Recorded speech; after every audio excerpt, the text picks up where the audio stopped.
¿Me preguntas por mi vida? Solo es la historia de la misericordia y la paciencia de Dios. Nada más.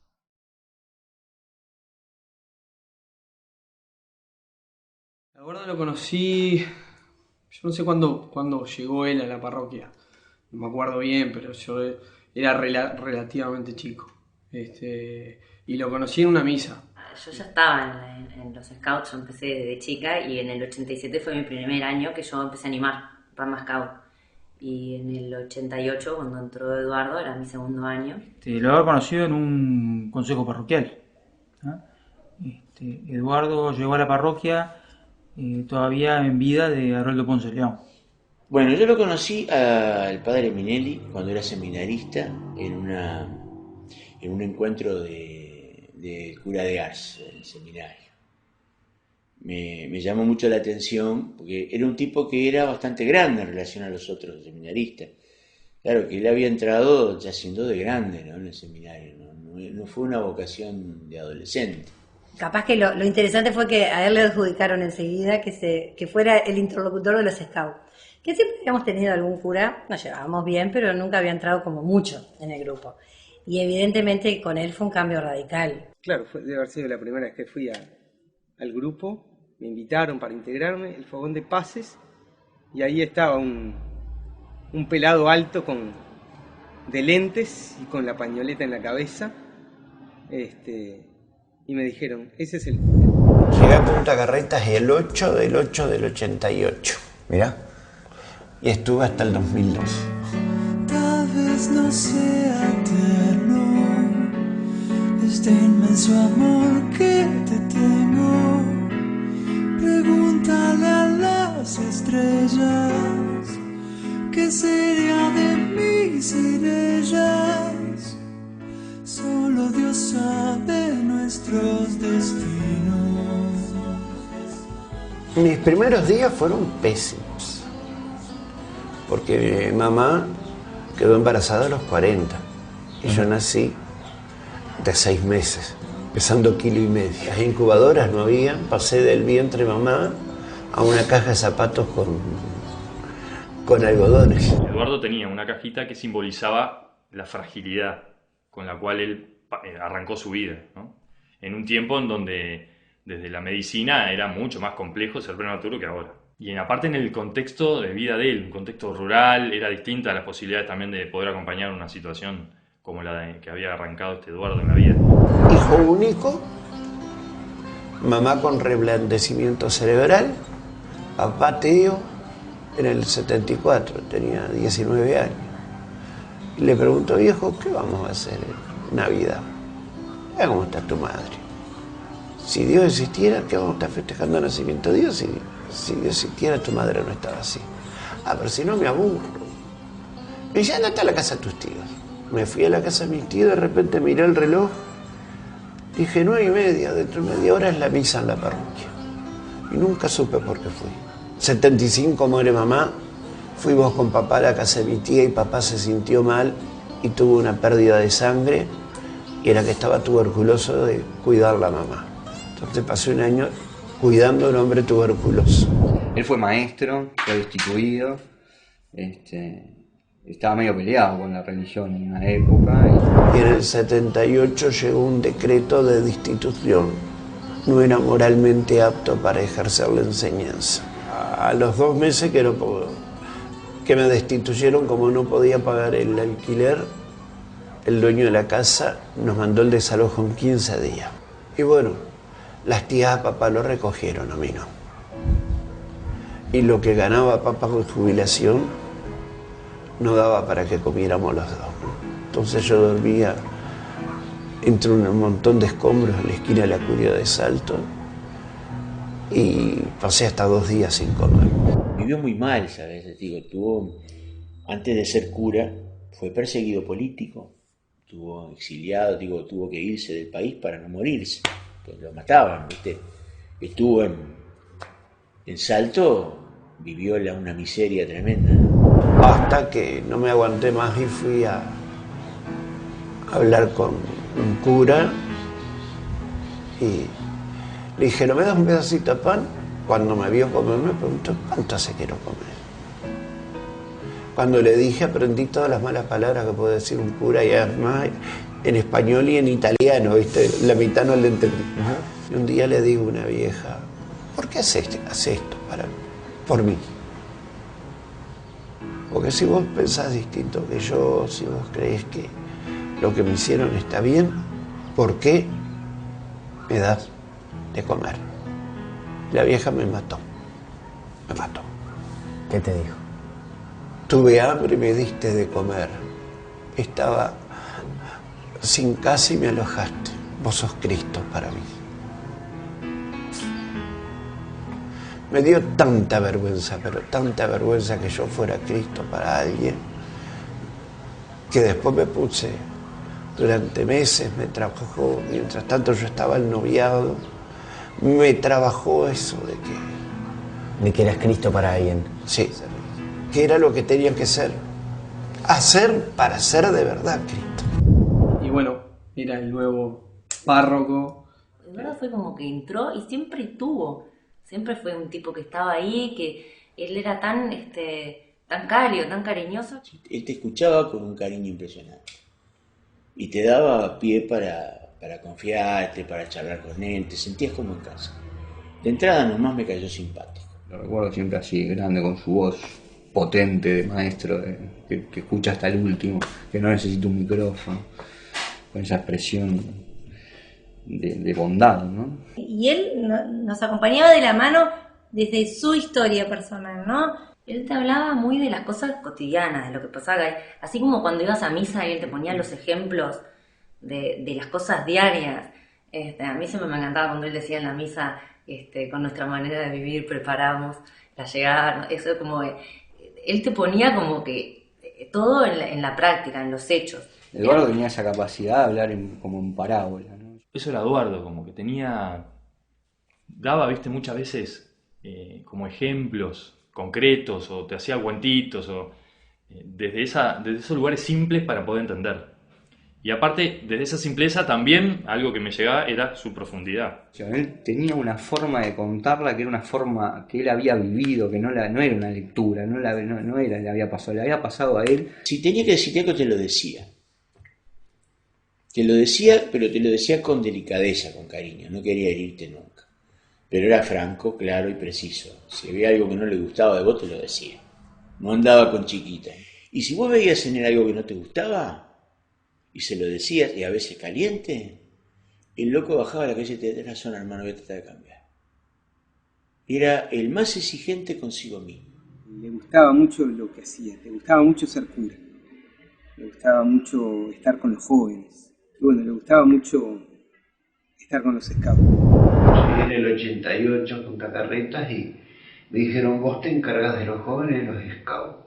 Y para mí los scouts y los picapalos del Pato Donald eran lo mismo, ¿viste?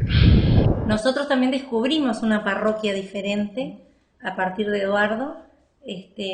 Accedimos a espacios de la parroquia diferentes, también conocimos desde la pavada de conocer los cuartos de arriba que eran un tabú. Los scouts entramos por la parroquia como si fuera nuestra casa. Permitió que yo viera la iglesia, que tantos problemas me daba la institución, no como un lugar ajeno, sino como un lugar propio, ¿no? Yo creo que nos permitió a muchos, a los que queríamos, entender que la parroquia era parte de nuestra casa. Buscaba siempre incluirnos a los scouts. Buscaba que formáramos parte de la comunidad. Entonces cualquier excusa le servía para arrimarnos. Por ejemplo, en Navidad los scouts se encargaban de armar el pesebre. Que hicimos el pesebre, que hicimos todo construcción, y nos metimos ahí con los pioneros y andábamos con todas las herramientas y todo, y haciendo encastres y no sé cuánto. Despliegue en la parroquia, todos tomando mate, tomando bizcocho, y estaba hasta mi perra en la parroquia, adentro, sentada en el altar. Y Eduardo encantado.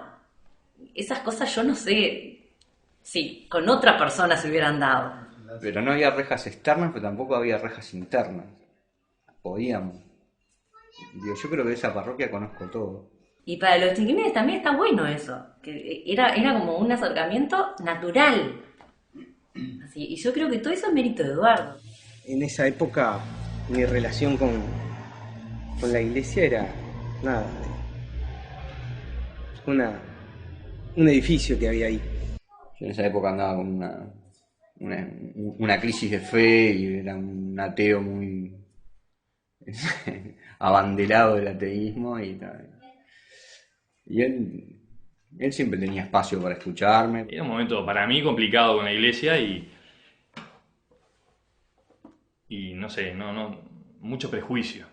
Algo de los scouts, un cura, el cura habilitando, el cura apoyando, como que empecé a romper algunos prejuicios, pero muy de a poco. Él fue uno de los porteros de la fe mía. Y creo que le apasionaba el habernos convertido, el haber visto que éramos una manga de no creyentes. A nosotros como educadores nos apoyó muchísimo en los procesos de fe dentro de los scouts, a nosotros, a los gurises. Y al llevar la misa a los pequeños grupos, de llevar la misa al patio. Sí, fue una de esas mesas de pequeños grupos, estábamos nada más que los educadores y yo en aquel momento tendría 24 años. Estaba haciendo una búsqueda verdadera, no me había quedado en el rótulo, estaba haciendo una búsqueda verdadera. Para mí siempre pensaba, bueno, una señal. Veníamos pasando la patena con las hostias para comulgar y le llegó a las manos a Marcos Michelini. Leticia me lo pasa a mí, yo soy el último de la fila. Y entonces le digo a Leticia, no, yo no. Y Leticia me dice sí. Y Marcos todavía no había tomado la primera comunión. Entonces yo digo, bueno, esto es una señal. ¿Qué otra señal que mi compañera de equipo de animación, que estamos todo el día juntos, que ella sabe dónde yo estoy y en mi proceso, ¿no? Así que comulgué. Y ahí casi que, sin darnos cuenta, Marcos hizo su primera comunión. Recuerdo con Marcos Michelini que él se definió cristiano, pero no quiso tomar la comunión. Me dijo: el día que estoy preparado, la tomo. Y en un día estábamos celebrando una misa solo con el consejo de grupo y él se levantó y hizo la primera comunión. Que quedamos todos duros, pero nadie le dijo nada respetando la decisión de él. Eres como la mar, bueno de frente, peligroso en día gris, duro y valiente, llevas en la cabeza brisas ligeras, temporal que aún contiene tu compañera. Era un cura que entendía que el escultismo era una forma de evangelizar diferente, pero una forma de evangelizar. Y creía profundamente que los scouts eran un instrumento de evangelización formidable. Aunque no estuviéramos todo el día hablando de Jesús, ¿no? Una característica también que siempre destaqué de Eduardo fue la capacidad de escuchar y de ver en nosotros un grupo de fraternidad. Él lo vivía al escautismo como un reflejo de Dios para acompañar a la gente. Él le gustaba mucho el movimiento scout, porque él decía que el método scout le daba a los chiquilines una creatividad y una criticidad, que te creaba anticuerpos para que no te llevaran de la nariz, que tuviera sentido crítico. Él siempre me decía eso. El método scout, al obligar a los gurises a evaluarse, a verse a sí mismos, cómo van cambiando, cómo van progresando, van evolucionando, es un método profundamente liberador. La pedagogía scout es realmente buena y es realmente liberadora. Es una pedagogía que hace que los muchachos sean libres, aprendan a tomar decisiones y se hagan responsables de su vida y de la progresión de su vida. Eso para mí es lo más rico. Si alguno encuentra a Cristo, mejor. Me acompañaba mucho, para nosotros era muy importante tener el respaldo de la parroquia y tener esa visión desde la iglesia para poder transmitirle cosas a los gurises. Estaba evangelizando todo el día. tenía esa habilidad de presentar a un Jesús comprometido con el mundo, comprometido con los que más lo necesitan, con los más pobres, pero él también se ocupaba de aclarar que no eran necesariamente pobres de plata. Pobres son los que de verdad necesitan a alguien que esté a su lado. Las homilías, tenía buenas homilías, siempre eran muy interesantes. Las homilías eran brillantes. Se llenaba la parroquia de bote a bote cuando daba las homilías. Y no porque todo el mundo estuviera de acuerdo con lo que decía, ¿no? Y ese era Eduardo, o sea, un tipo que transmitía valores. Nos decía, ustedes están en el barrio que están, tuvieron la suerte de tener un montón de cosas, y desde esa óptica nos cuestionaba. Y había gente que evidentemente no le gustaba eso. Y otros muchos tuvimos la posibilidad de cuestionarnos, de reflexionar y de disfrutar esos momentos. Fue una época que disfrutaba mucho ir a misa.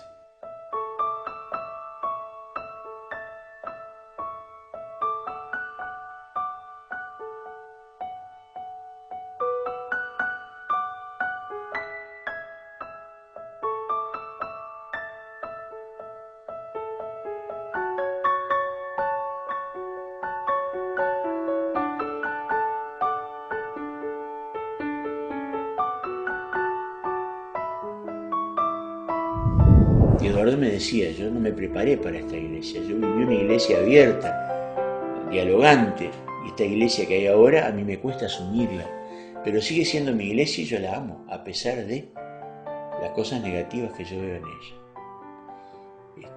El amor a la iglesia que tenía era impresionante. Eduardo era un tipo recontra frontal y re humano, y re preocupado siempre por cada uno, ¿no? Vos te sentías digno frente a Eduardo. Eduardo trataba de sacar de vos lo más genuino. Y te iba preguntando muchas cosas personales, y él se abría mucho a nivel personal con nosotros también. Claro, eso favorecía una relación muy buena, ¿no? Porque no era como el cura y que uno iba a buscarlo cuando necesitaba algo, porque él también, cuando él necesitaba hablar, venía y te ponía a conversar y a tomar mate. Y de lo que yo lo conocí, del placer por estar con los gurises, de tratar de aportarles algo. Hay veces que hay gente que es scout los domingos, de uniforme, no, él vivía para el servicio, para la gente, para su comunidad, él vivía para la educación, y para educar, aunque le cortaron su carrera y tuvo que optar por otra. ¿Y cómo vivía él el escautismo?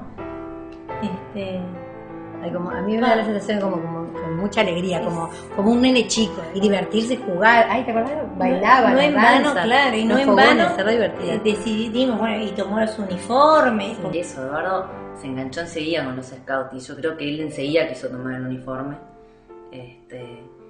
Él quiso participar enseguida del movimiento. Fue el primero que decidió ser scout. La camisa celeste con charreteras, impresionante, metida para adentro, ¿no? Re chocho con su uniforme. El grupo Robert que yo estaba acompañando se fueron al campamento, y en el campamento propusieron de que yo tomara el uniforme y hiciera la promesa. Y bueno, me quedé 3 noches con ellos y cometí el error de elegir para comer con los lobatos, con lo cual comí con arena y con palitos y todo eso. Me hubiera comido, aprovechado de los Robert, era mucho mejor la comida, ¿no? Y fue ahí que hice la promesa y tomé el uniforme. Y le encantaba, creo que le encanta lo que hacemos. Eso de, tener 80, 100 gurises en el patio de la parroquia, me encantaba. Eduardo desde entrada como que le gustó eso de un grupo de muchachos, mucho movimiento. Una persona que desde lo afectivo era especial. Una persona que tenía gestos desde lo afectivo importantes, muy presente, ¿no? Era de dar abrazos, era de mostrar calidez con las personas que estábamos ahí. Yo me acuerdo que estábamos en una ceremonias, yo no podía parar de llorar, y Eduardo, un abrazo que hasta el día de hoy eso sí me acuerdo, porque con una fuerza y con una contención que me lo acuerdo desde piel, ¿no? Y aparte el tipo era grande, era grandote. Entonces cuando te abrazaba, había que aguantarle el abrazo. Sus abrazos siempre eran afectuosos, eran... qué bueno encontrarte, qué bueno que estés acá. Eduardo no solo fue alguien que nos acompañó en los Scouts, sino que también con mi esposa, con María, decidimos que también nos casara. O sea, Eduardo es parte de mi vida en ese sentido. Claro, las charlas de matrimonio se dan muchas cosas, ¿no? Hay gente que va por la fiesta y otro que va porque la suegra quiere que se casen por iglesia. Entonces es un mundo de gente, por lo menos cuando nos tocó a nosotros. Y él sabía que nosotros lo hacíamos por otra cosa y había como esa simplicidad, esa línea. Yo me acuerdo que en algunos casamientos de scout, porque los scouts son casi siempre endógamos, se casan entre scouts, ¿no? Y cuántas veces terminé el casamiento haciéndoles hacer a los scouts Uruguay, Paranaguazú, Charruchara. Y la gente nos confundía, ¿viste? A veces, porque nos preguntaban, ¿cuál de los sacerdotes es Eduardo? Yo quiero hablar con el padre Eduardo, ¿cuál de los dos? El pelado, ¿cuál de los dos? El de lente, ¿cuál de los dos? Entonces Eduardo empezó a jorobar, ¿el lindo o el feo? Y yo le tomé la broma. Hola, habla Eduardo el lindo, dije. Se me complicaba mantenerme en Montevideo porque yo trabajaba y estudiaba. Al quedarme sin trabajo, iba a estudiar pero no tenía para pagarme el alojamiento. Entonces lo que él dijo, bueno, está, como era de los Scouts, estaba acá y todo, dijo, te vamos a dar una mano porque acá estaba él solo, tenía como 8 cuartos y... En el grupo él tenía mucho amor por el grupo Scout, por los Scouts de la parroquia. Y nos consideraba y nos usaba de ejemplo, aparte, porque éramos su caballito de batalla para cuando tenía que ejemplificar algo que le servía, los Scouts lo hacían.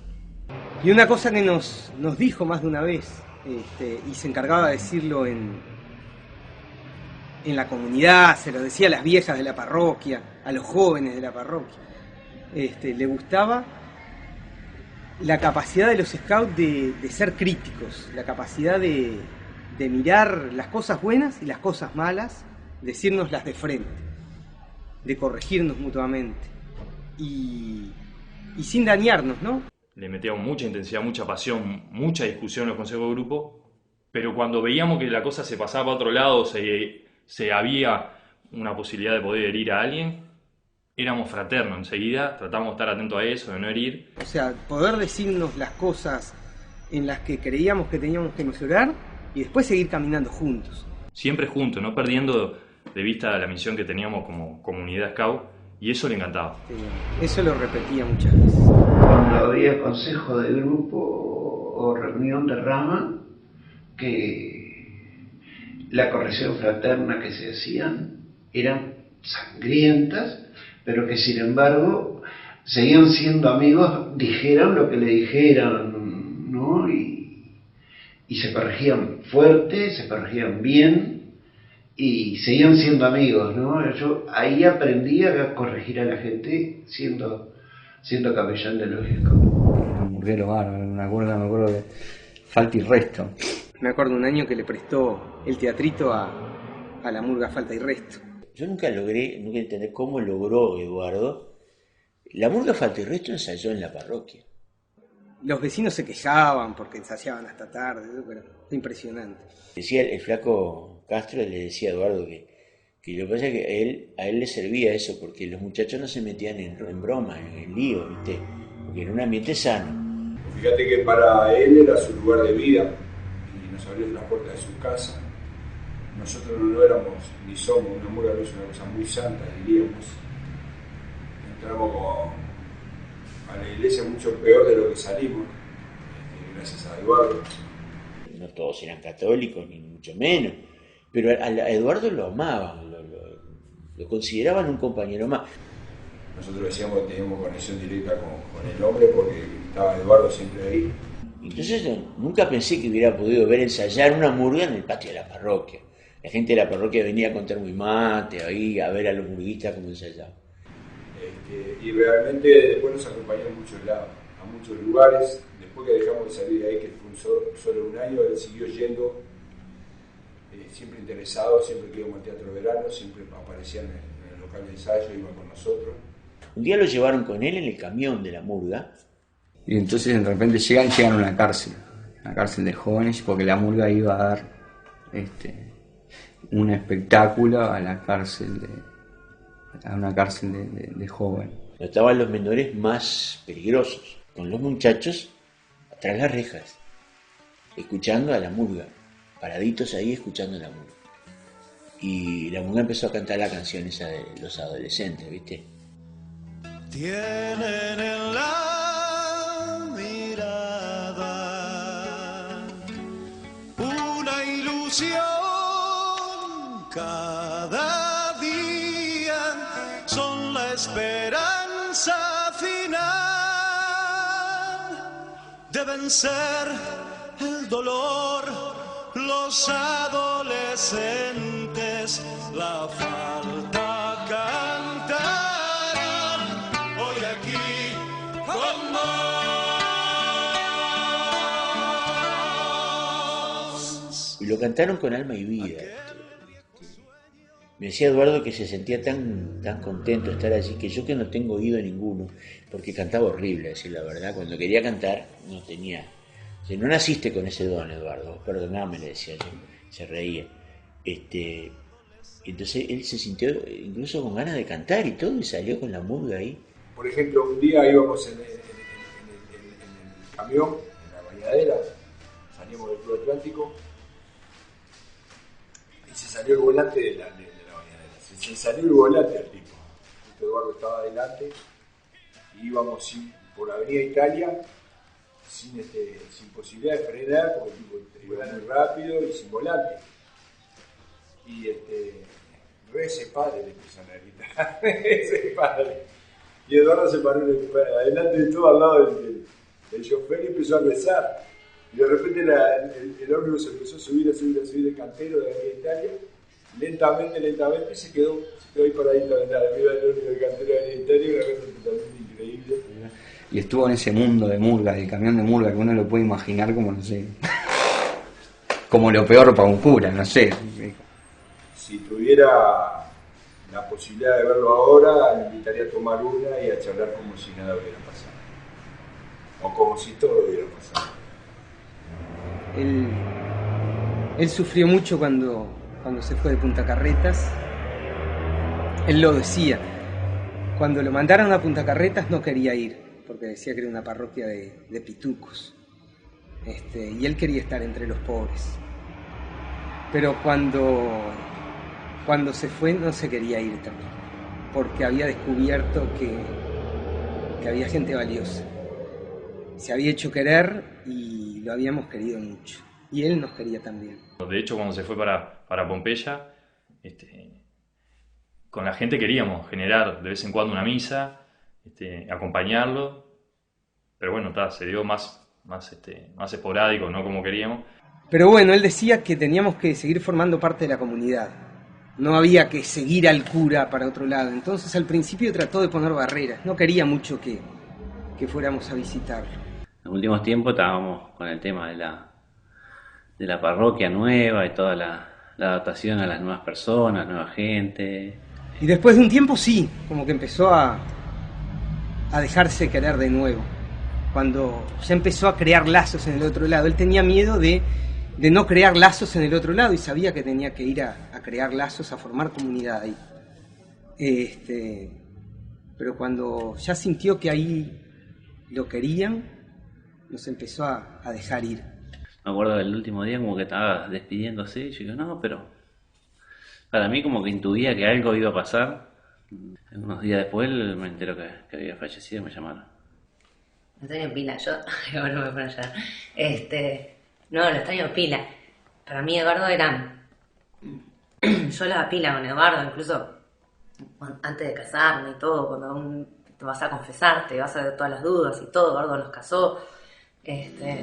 Para mí ir a la parroquia ahora y que no esté Eduardo es como un agujero. un tipo así se extraña porque lo trasladaron de parroquia y yo ya no lo volví a ver, pero en realidad se extraña eso, un tipo como él que aporta lo que aportó, que te cambia cosas. Él generó cambios en muchos de nosotros, entonces es imposible no extrañarlo. Estaba acá en casa y me llamó Fernando Cero. Y me puse a llorar. Llamé a algunos amigos y esa noche nos fuimos con Fernando a la parroquia. Fue tan imprevista la muerte que me quedó la sensación de que no estuve tanto como me hubiera encantado estar cuando estuve en Pompeya, ¿no? Me generó una sensación de vacío, de eso, de la falta de alguien importante, un tipo muy especial. Un momento fue el día del entierro, que cuando salí del cajón del carro, me arrimé y agarré unas manijas.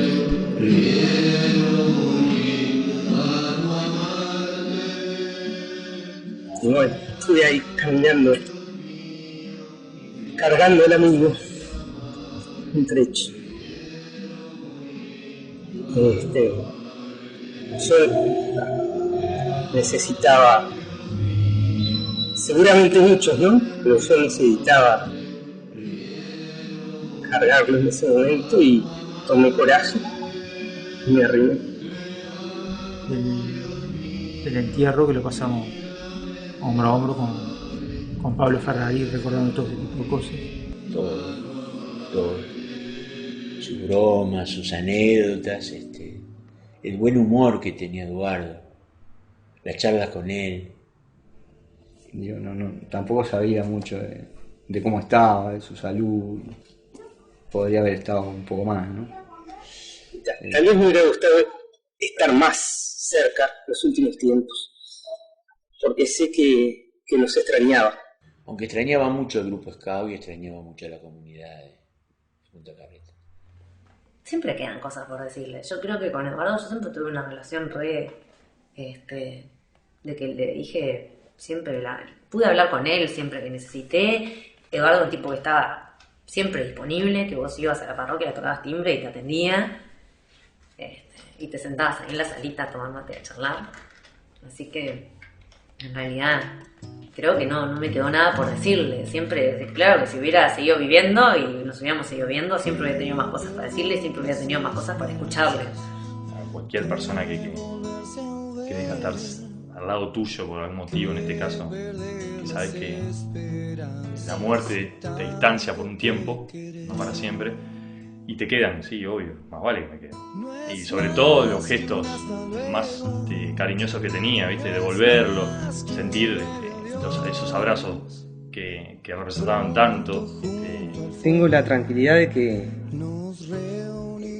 le dije que lo quería todas las veces que pude. Que lo quería mucho, que era un gran compañero, se lo dije. Que lo extrañaba, también se lo dije. A mí me quedó unido a los mejores recuerdos de esos años en la parroquia, que de hecho fueron mis últimos años en el escoltismo. Extraño al amigo, al tipo sensible, al tipo que me hizo querer a Jesús. Todo bautizado tiene que transmitir el mensaje del Evangelio. Y eso estaba bueno, ¿no? Nos hizo sentirnos a los educadores Scout responsables de llevar ese mensaje. Murió sirviendo a la comunidad, escuchando a la gente, en su tarea. Y le dije muchas veces lo que no quería y ya está. No es más que un hasta luego, no es más que un breve adiós. Muy pronto junto al fuego nos reuniremos. No, realmente fueron parte preciosa de mi vida.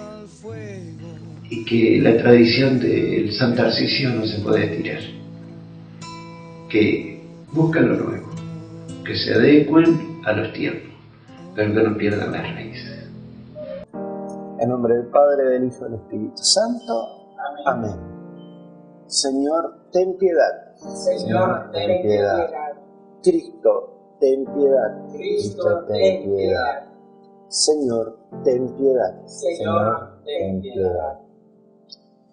Dios Todopoderoso, tenga misericordia de vosotros, perdone vuestros pecados y les lleve a la vida eterna.